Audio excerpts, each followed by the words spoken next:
Oui, juste une observation. Effectivement, l'État pointe du doigt les collectivités comme étant dépensières. On l'a redit plusieurs fois ce matin.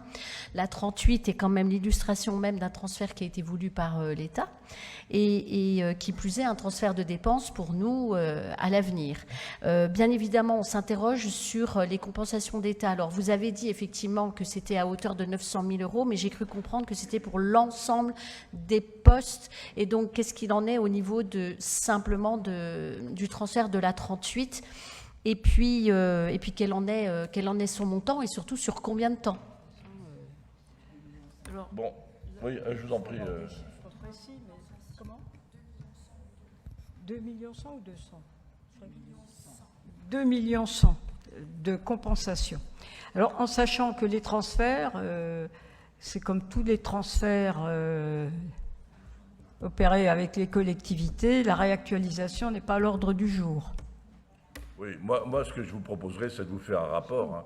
Moi, j'assume tout à fait le fait qu'on ait souhaité reprendre la 38, comme d'ailleurs la métropole a souhaité reprendre la rocade. On est dans le même système. Après ça, c'est aussi très protecteur pour nos compatriotes, puisque là, on sait que dans les modèles économiques de la route vont évoluer. On le sait tous. Hein, vous avez vu l'initiative en Alsace, taxe poids lourd en Alsace, etc. Donc, le modèle économique de la route va évoluer. Donc moi, je souhaite que nos compatriotes puissent continuer d'emprunter les routes les plus fréquentées pour aller sur leur lieu de travail, comme d'ailleurs d'emprunter les autres routes. Voilà. Mais vous savez, c'est comme les ruisseaux qui vont vers les grandes rivières. Il faut entretenir les petits ruisseaux et les grandes rivières. Sinon, ça coince. Voilà. Donc je vous ferai un rapport régulièrement là-dessus. Tous les ans, je vous ferai un rapport. Vous me direz voilà ce que ça nous coûte. C'est assumé.